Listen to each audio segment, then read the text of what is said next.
Greetings and welcome to Austin, Texas Gardening. It is now the summer of 2025 and today I'm doing another backyard garden tour. It is now mid-June and I'm excited to share that my peach trees have nearly doubled in size. I'm going to be talking about my pineapple today, which has gone to fruit. We're also going to be looking at some of the plants in my raised bed here in my backyard garden and orchard, so let's get into it. It is a beautiful summer morning here on June 11th. We got a bunch of rain last night and the garden is looking great. This is really abnormal for this point in the summer. Typically, we'd be in the middle of a drought right now, but instead, I have these big, lovely peach trees. So first, I want to talk about my peach trees. These two trees are Tex Prince peach trees. We're going to be discussing a little bit of the history of these trees. They've been in my backyard for 4 years now. And there's been a ton of change both in the last 3 months and in the last 4 years. Since these came out of winter dormancy, they put out a ton of green new growth. And from where I'm standing, I don't know that this is doing it justice, but that fence right behind them, 2 feet behind these trees, is 6 feet high. So we're clearing 10 feet at this point on the left and maybe about 7 or 8 on the right. And there has been a ton of green new growth. I think there's a couple of different reasons for that. I've been told by some folks that these trees will grow a lot in the 3rd year, and this is the 4th. So there wasn't a tremendous amount of growth last year, but what there was a tremendous amount of fruit. We had a harvest of maybe about 100 peaches last summer, and I was able to make a bunch of peach tree content, which was really cool. And then this year, we have so much growth compared to March or even like January of this year. Everything on this tree where the stems are green is new growth. I like to talk about this in all of my videos. I think it's super important. And don't get me wrong, we don't have all just growth. There are some peaches in here. We have a couple of beautiful Tex Prince peaches nuzzled in here, hidden away. And I've already pulled down probably about 20 peaches off some of these trees. But now that it's June, I figure this is my last good opportunity to show the tree, show the peaches growing on it, and show the new growth. So, talking about new growth, there are 3 types of wood that I describe on these peach trees. There's brown wood, red wood, and green wood. Brown wood would essentially be like a branch or the trunk of the tree. That would be this right here. It's about the thickness of my finger. Red wood is where our fruit grows. It's about the thickness of a pencil. So, try to hold these branches back. There's my hand for scale. You can see it looks kind of like a pencil. And then the green wood is all the new growth. And so this year's green wood is going to be next year's red wood, where fruit's going to grow. All of this here, all of this here, all of that, and really a lot at the top. I think if I was smart, I would probably do some pruning at this point, because this is all new growth. And there's probably going to be fruit on all of this in the year to come, in 2026. One of the reasons I think I got so much green new growth this year is that I fertilized. I fertilized my whole lawn this year with nitrogen, and I also put down black wood chip mulch, undyed, naturally dyed rather, black wood chip mulch around the base of my trees, which has been rotting, releasing nitrogen into the ground, and clearly these trees have had a huge growth spurt.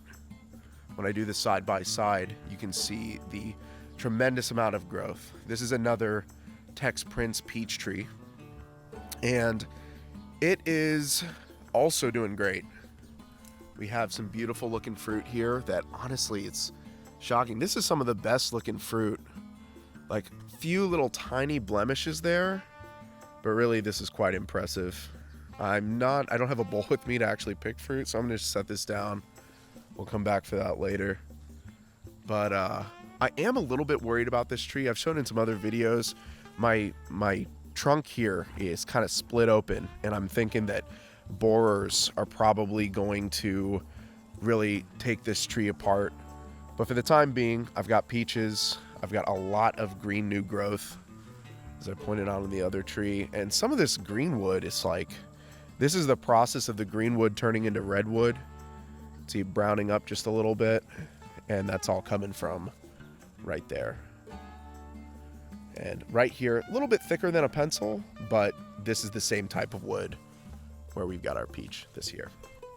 So the trees, these two trees are looking great, but they're not even my biggest tree.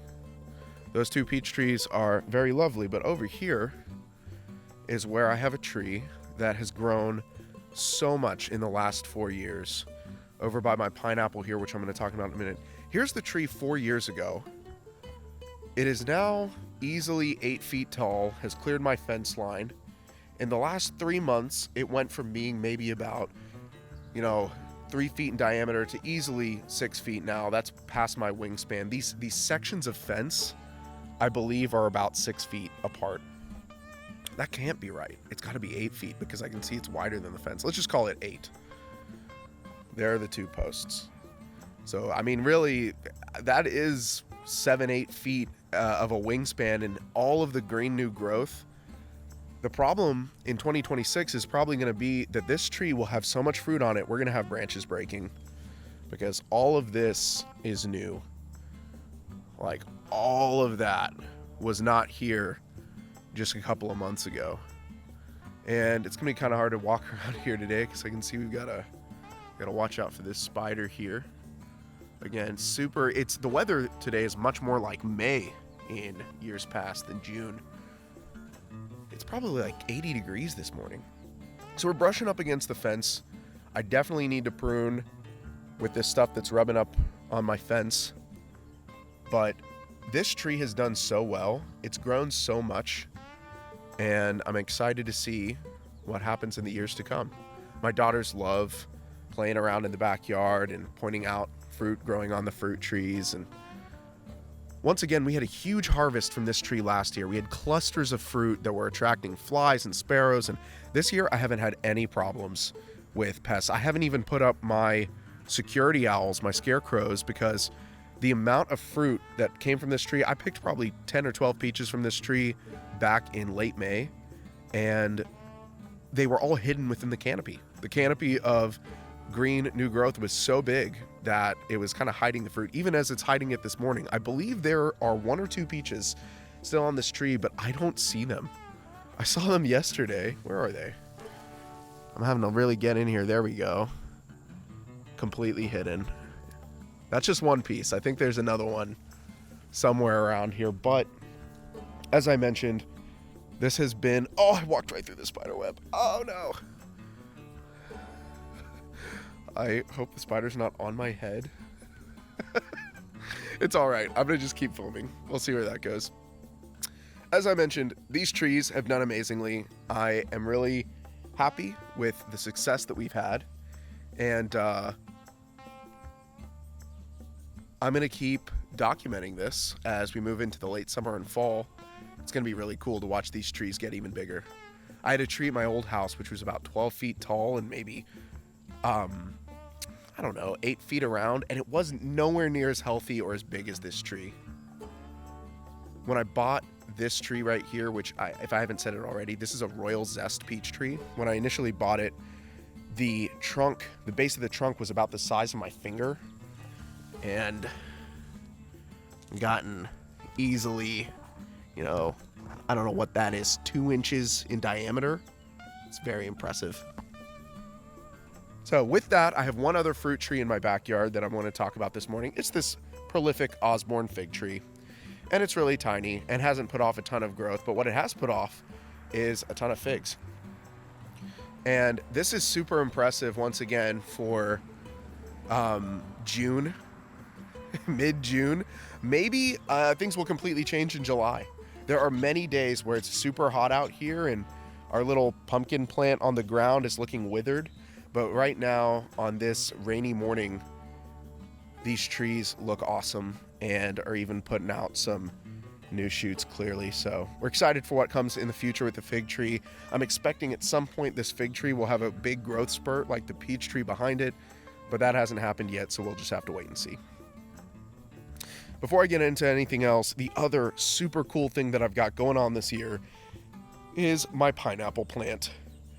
This is a Maui gold pineapple, which I regrew from a pineapple crown that my wife and I got 4 years ago when we visited Maui. And this pineapple crown, I brought it home, and in the spring and early summer of 2021, I took the crown, set it in some water, and let it put out some roots and put it in a 5-gallon paint bucket. And about a year or two later, I transferred it into this whiskey barrel that it's in today.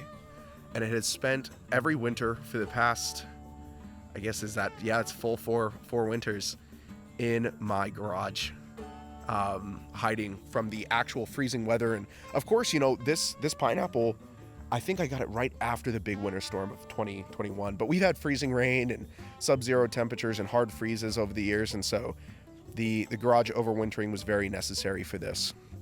And I'm getting ready to do a video on this pineapple plant called How to Grow Pineapples. I like to do how-to videos, and this one turned out really awesome. During my March garden tour, it was just budding, and over the past couple of months, it has put out fruit, put out flowers, and now it is basically mature. I think I might give it one more month before I cut it down and make my video. But these little sprouts here, as I commented a moment ago, are called pineapple pups. If I wanted to, I could take these off, put them in soil, and grow even more pineapples, but I'm not going to do that. And the reason is because over the past 5 years, I've been hauling this whiskey barrel in and out of my garage, which it's not obvious from looking at the whiskey barrel, but when it's rained and that dirt in there is wet, this thing weighs easily 150, maybe 200 pounds. And is just a huge hassle to move around.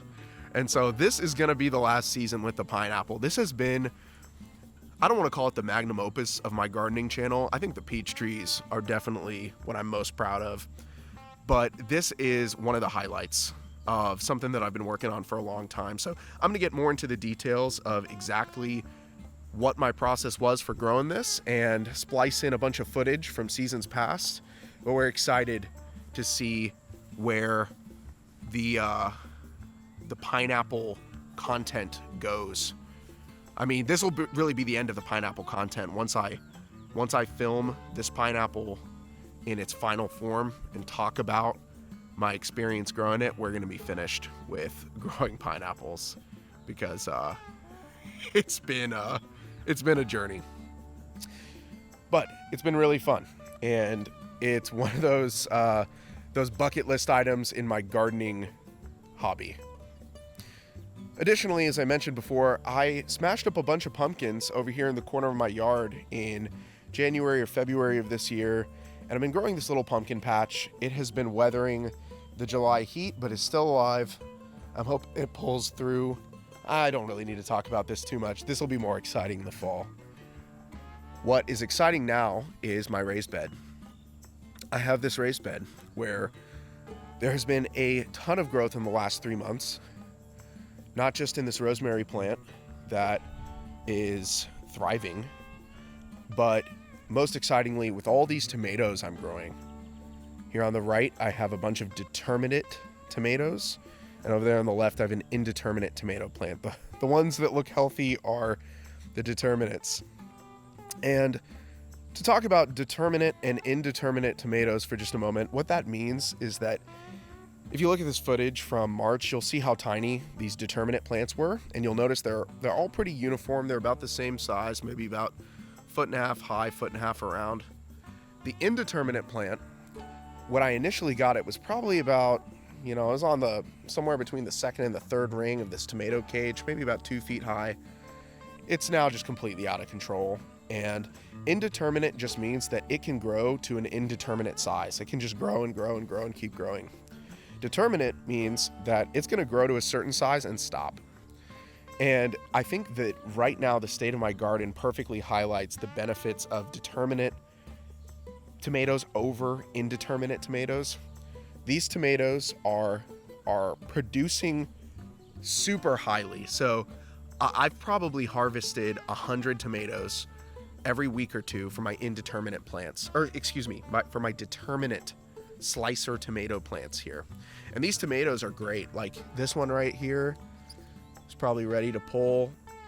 Beautiful. Not a single mealworm bore into this. There's no fungus on it. This is a healthy, delicious tomato that'll go into a sandwich or some tomato soup at some point soon. In fact, I need to come out here with a bowl and collect every tomato that is somewhat kind of yellowish orange, anything that's on the way to being red, this cluster here needs to come inside, because once these things get too ripe, you'll get the situation that we have with our indeterminate plant here where, you know, birds aren't stupid.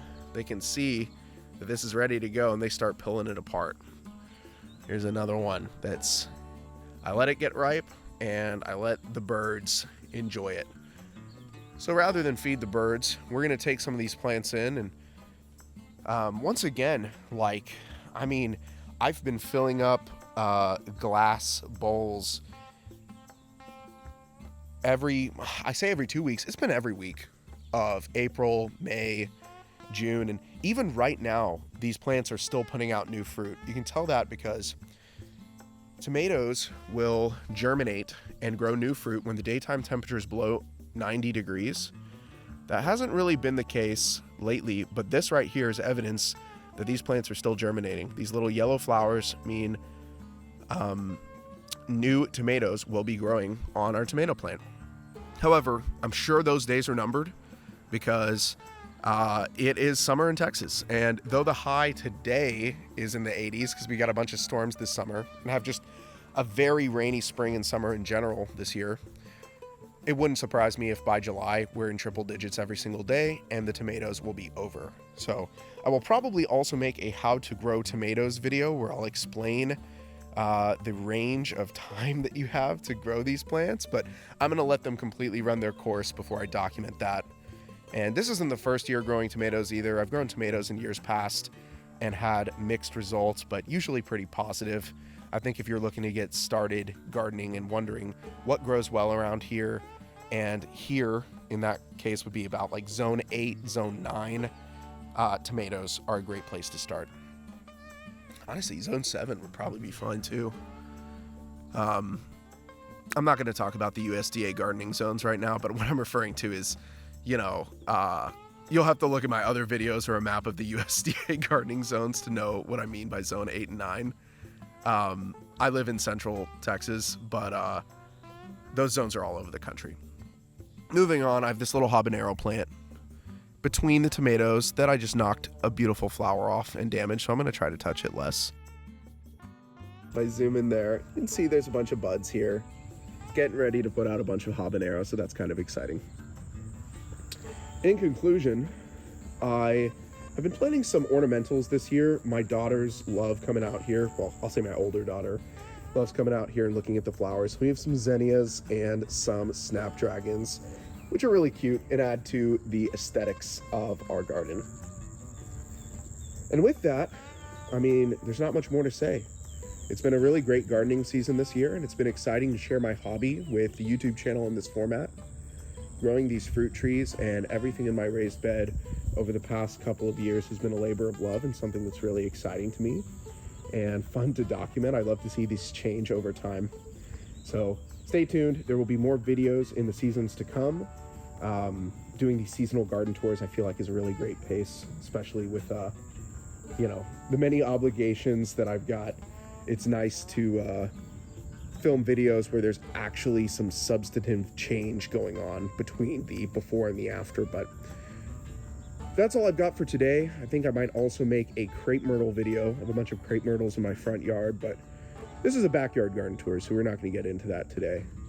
For now, I appreciate if you're still watching at this point. Thank you for watching Austin, Texas Gardening, and see you in the next one.